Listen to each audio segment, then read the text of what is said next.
This is Newcap News.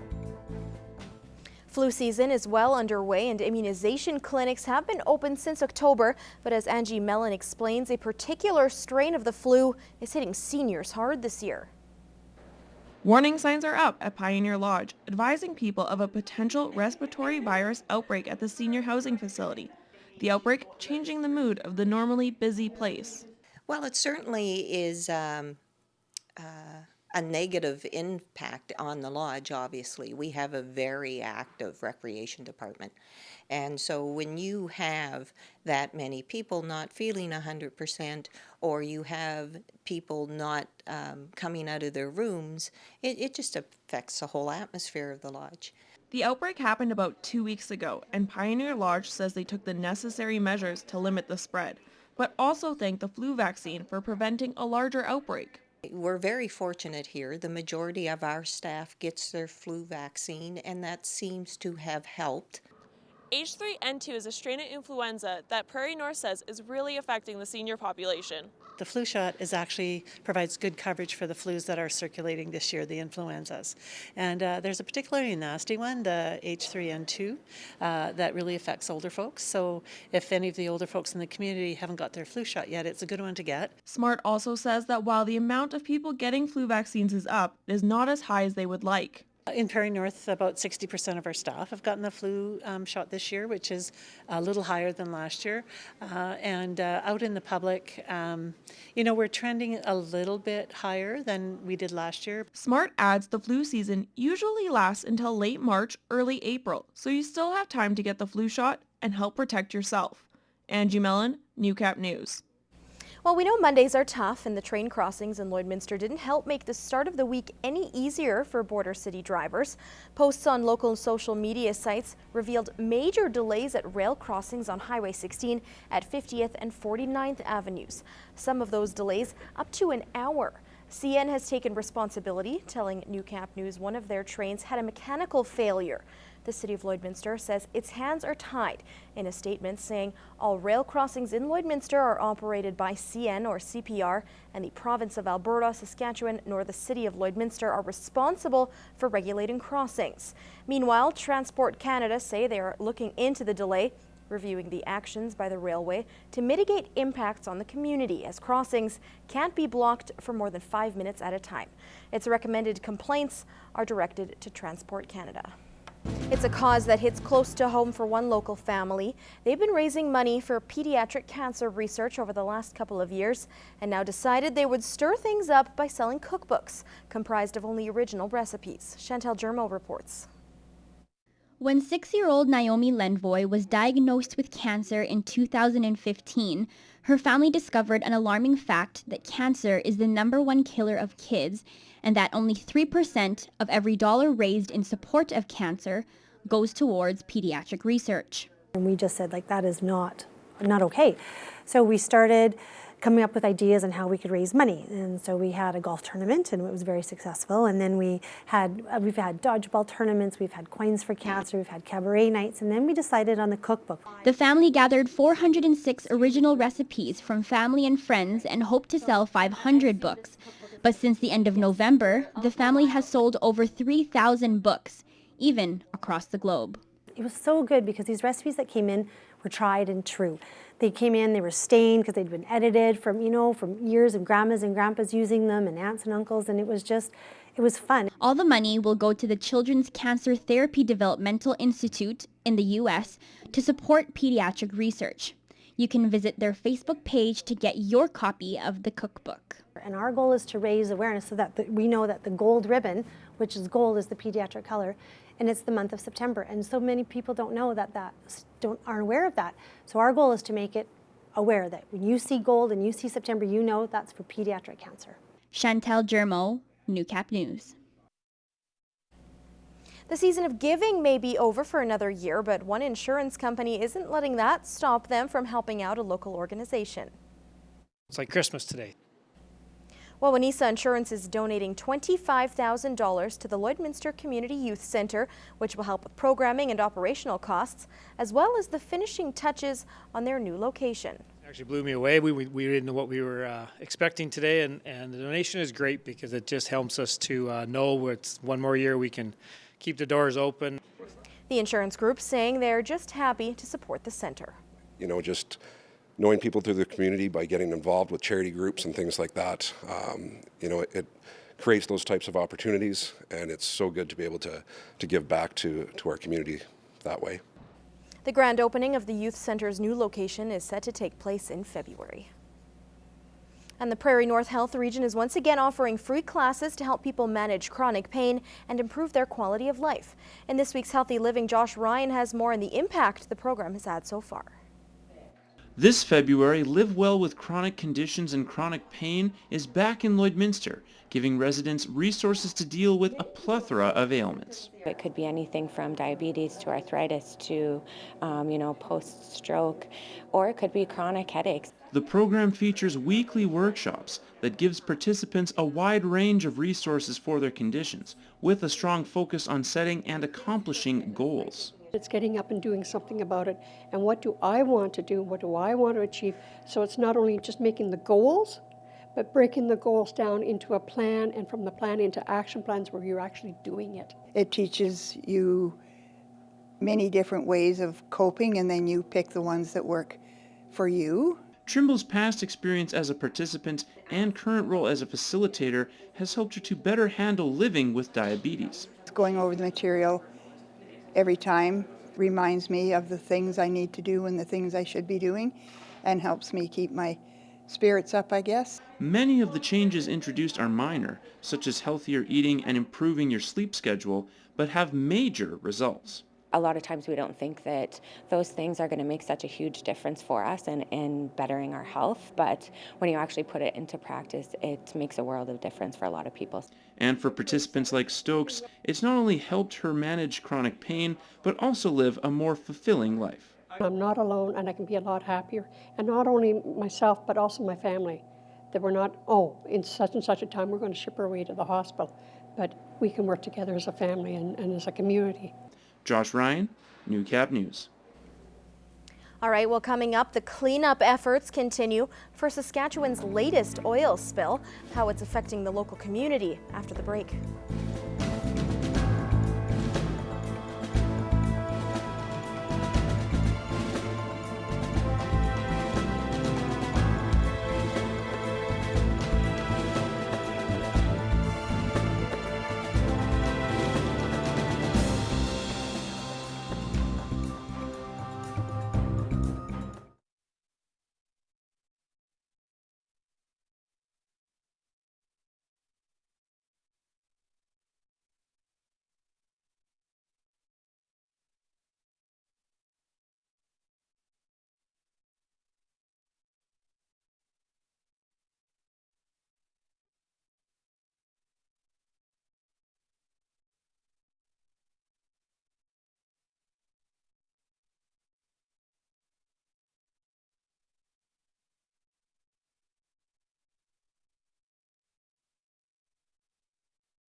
Well, cleanup at the site of Saskatchewan's latest oil spill is into day 5. A lot of work is going into the efforts, which is expected to take time. Creason Ajikute with more. Off the tree. Jackson Little Chief has been trapping and hunting all his life. Not only does he provide for his family, but for the community as well. This is where our people been hunting, and they got a few moose out of here. But now, Little Chief is concerned for the wildlife and traditional medicines his First Nation uses after an oil spill which leaked 200,000 liters of crude oil in the area last week. We have wild turnips, and we have wild onions, and we have medicines out there, and we have animals, and we have ducks. Tundra Energy has claimed responsibility for the spill on the Ocean Man First Nation, about 140 kilometers southeast of Regina. All of the contaminated soil has now been removed and the entire pipe has been purged. The broken line has also been sent to inspectors. We're not walking away from this. This is something that's very important to us. We've been in conversation with Ocean Man every day, quite a few times a day.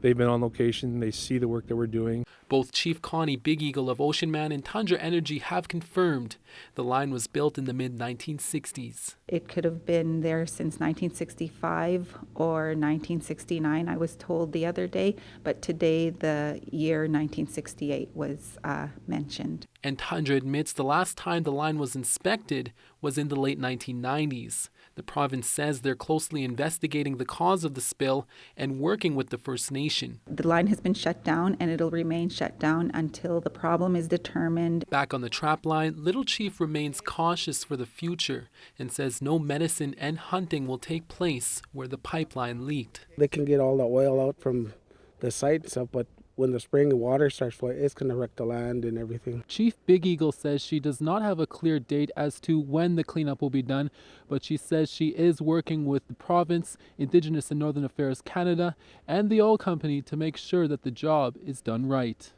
Creason Ajikute, CTV News, Ocean Man First Nation. Now, of course, the provincial government says the oil spill on the Ocean Man First Nation is fully contained and not entering creeks or streams. The province says environmental consultants are investigating the impact. Local air quality and wildlife are not affected. One University of Saskatchewan expert says the province's 2 spills in 6 months is not unheard of. Going back over the past few decades, it's not uncommon to see, 2 or 3 of these within a year. I mean, combined between natural gas pipelines, which obviously don't cause as this sort of problem with water resources and the like, and crude oil. And a panel of experts looking at ways to improve how natural resource projects are reviewed kicked off its cross-Canada tour in Saskatoon. The task force was made to modernize the National Energy Board Act and consult the government on ways to deal with environmental issues facing Canadians, such as climate change and the construction of pipelines. On Tuesday, of course, U.S. President Donald Trump signed an order approving the Keystone XL pipeline, which would run through Alberta and Saskatchewan. There's issues around the construction of natural gas lines, pipelines, power lines, the energy data and information, the economics of Canada's energy is really looking at those types of things, and so really focused on how to make those better. Now the panel's final report will be completed by May. The 2017 Titan, 5-year, 160,000 kilometer full coverage warranty. Best warranty in the business. Available at Nissan Lloydminster, your Titan Excellence dealer. The key person in an operation is someone who the business relies on daily for their unique skill set. But what would it cost the business if that individual became unavailable for an extended period of time? In this week's Agriculture Report, Gerard Lampow looks at the need to ensure the talent on the farm. I would say you'd really have to dig as to what their contribution is in a dollar figure. In assessing the value of a key person to the farm, a producer needs to quantify the cost of the impact which the loss of this person would have to the business. Austin West is the manager of wealth services at Synergy Credit Union. He says that cost will figure in determining how much insurance to take out. Another thought that you need to think about is if this person were to pass away, if this is a partnership or a corporate share where you're going to need to buy back their shares or pay off the partner for their share of the business, that would need to be calculated into the equation as well. If you have a key person that is the driving reason why you're a success, sometimes the lenders that you have your loans through even want to make sure that if something were to happen to that person, that your corporation, that your farm, your business, your partnership could continue on and still be successful, and that you could still actually meet your obligations and continue to flourish in the future. West says producers need to factor in the cost of training a replacement, and this must be valued when considering how to safeguard against all these risks by taking out adequate insurance. Our insurance is all taken care of outside of the Synergy Credit Union at Credential Financial Strategies. They're the ones who have the access to insurance and solutions. We have a wonderful team there, and basically they would spend time with you understanding what your goals are, what your needs are, and help you really determine if a certain amount is the right amount to insure this key person. In emphasizing the importance of protecting the talent on the farm, West adds that the dollar value of the insurance coverage is unique to each operation. If you have a person that is a part of your organization, your farm, or your business that has a special skill set that if you did not have them in your business would cause the business or the farm to be harmed irreparably, it's very important that maybe you consider sharing that risk through an insurance policy. Gerard Lampow, Newcap News. This is Newcap Sports. The Lloydminster Bobcats were back in action for a rare Wednesday night game. Their opponents, Gord Thibodeau's Whitecourt Wolverines, and both teams had a lot on the line. Whitecourt with the opportunity to capture first in the AJHL North, and the Bobcats trying to end a 6-game losing streak. Lance Phillips with more. The Bobcats' last home game in February certainly didn't finish the way the team had hoped, losing 3-1 to Whitecourt. The Wolverines opened the scoring in the first, and the Bobcats answered 6 minutes later. But a late first-period goal by Whitecourt proved to be the winner in a game that featured plenty of opportunities for both sides without any finish. I thought the third period we had some scoring chances and didn't capitalize. Their goalie came up with big saves. He's a quality goalie over there as well. They're a young team that works hard, but sometimes you can take advantage of them making some mistakes on their end. And thought off the cycle we did a real good job. They're trying to close gap quickly. Sometimes older and bigger, stronger guys can spin off that, and I thought that was the key for us tonight. Once again, Bobcats goaltender Austin McGrath was the star of the game. The rookie tender again faced over 40 shots and was the reason the Bobcats were within striking distance all night. Seeing lots of pucks, it helps you keep engaged in the game, and you're not going 10 or 15 minutes without a shot, so that helps for sure. You're engaged, you're ready to make the next save. Absolutely, yeah. You made a huge save. Should have been probably a lot more goals than 3 they should have had. So yeah, no, good job on Austin. He kept us in it for sure. That was awesome for him. Night in, night out, he's our best hockey player, right? Again tonight, he showed it. I think we wasted another great goaltending effort. I just feel bad that we couldn't get a couple goals for him, get a win. Another close game certainly doesn't help the sting of a 9-win season. But something that may is that other coaches are taking notice of the Bobcats. After the game, Thibodeau said, though Lloydminster is inexperienced, it plays with a ton of effort. And that was evident tonight, even if it wasn't reflected in the score. And more games with that type of effort mean that 9-win seasons will soon be a thing of the past. Lance Phillips, Newcap Sports, Lloydminster. Lloydminster is the home of high school basketball over the next 2 weeks, beginning with the annual Holy Rosary Senior Boys and Girls Tournament beginning Friday. The Holy Rosary Senior Girls last reached the final in 2015, while the boys made the final in last year's event. You'd think winning the tournament is high on everyone's agenda, but both sides take a different approach. The outcome is not what's expected, it's the progress, and we as a team our focus is zones and provincials, and if we win this tournament and get better doing it in preparation for those things, great. If we don't but we still play good, equally as good. All we really want to do as a team is make sure we do all that we can do to improve ourselves and improve as a team. We're a 3A school and we have a lot of 3A good teams from our zone coming, plus we always have a couple of good teams from outside of our zone. So it'll be a good solid tournament for us to sort of gauge where we're sitting in our zone. Now the players are getting a rare opportunity to play at home, which gives both teams extra motivation. We just had exam week, so exam week with quick practices thrown in here or there, so they'll be happy to get back on the court. You know, we don't have a league to play in. We don't have a regular home schedule, so it's a big deal to be able to play at home. This weekend, looking forward to just playing in front of our hometown. We don't get too many tournaments, so it's nice to play for your families, for your friends. Honestly, I think just sharing it with them. I don't think I'd be as excited to play with anyone else than other than these girls and these teammates. They're like family to me. The girls get underway Friday at 3 p.m. against St. Mary's, while the boys follow against Father Mercredi at 4:30.